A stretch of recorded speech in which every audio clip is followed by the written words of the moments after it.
வடக்கு, கிழக்கு, வடமத்திய, மத்திய மற்றும் ஊவா மாகாணங்களில் மழையுடனான வானிலை மேலும் தொடரக்கூடும் என எதிர்பார்க்கப்படுகின்றது.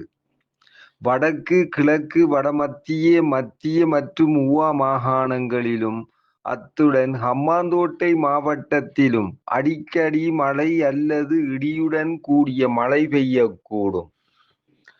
கிழக்கு மற்றும் ஊவா மாகாணங்களின் சில இடங்களிலும் அத்துடன் பொலனறுவை, மாத்தளை மற்றும் நுவரெலியா மாவட்டங்களின் சில இடங்களிலும் 75 மில்லிமீட்டர் வரையிலான ஓரளவு பலத்த மழை பெய்யலாம் என எதிர்பார்க்கப்படுகின்றது. நாட்டின் ஏனைய பிரதேசங்களின் பல இடங்களில் மழை அல்லது இடியுடன் கூடிய மழை பெய்யக்கூடும்.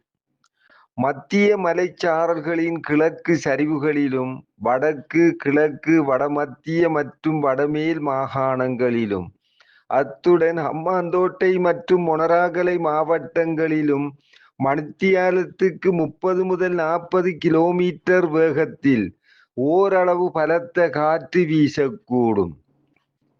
பலத்த காற்றும் மின்னல் தாக்கங்களும் ஏற்படக்கூடிய சந்தர்ப்பங்களில் பொதுமக்கள் அவதானத்துடன் செயற்படுமாறு கேட்டுக்கொள்ளப்படுகின்றனர்.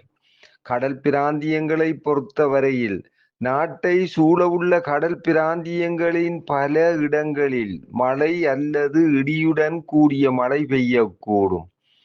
கடல் பிராந்தியங்களில் மணித்தியாலத்துக்கு 30 முதல் 40 கிலோமீட்டர் வேகத்தில் வடகிழக்கு திசையிலிருந்து காற்று வீசும். கொழும்பு தொடக்கம் புத்தளம் மன்னாரூடாக காங்கேசன்துறை வரையான கடல் பிராந்தியங்களில் மணித்தியாலத்துக்கு 50 முதல் 60 கிலோமீட்டரிலும் கூடிய வேகத்தில் அடிக்கடி காற்று அதிகரித்து வீசக்கூடும். இவ்வாறான சந்தர்ப்பங்களில் இக்கடல் பிராந்தியங்கள் கொந்தளிப்பாக காணப்படும். நாட்டை சூழவுள்ள ஏனைய கடல் பிராந்தியங்களில் மணித்தியாலத்துக்கு 50 கிலோமீட்டரிலும் கூடிய வேகத்தில் இடைக்கிடையே காற்று அதிகரித்து வீசக்கூடும். இவ்வாறான சந்தர்ப்பங்களில் இக்கடல் பிராந்தியங்கள் ஓரளவு கொந்தளிப்பாக காணப்படும். மட்டக்களப்பு தொடக்கம் பொத்துவிலூடாக ஹம்பாந்தோட்டை வரையான கடல் பிராந்தியங்களில் கடல் அலையானது 2 தொடக்கம் 2.5 மீட்டர் உயரத்திற்கு மேலெழக்கூடும். இது தரை பிரதேசத்திற்கு தாக்கத்தை ஏற்படுத்தாது.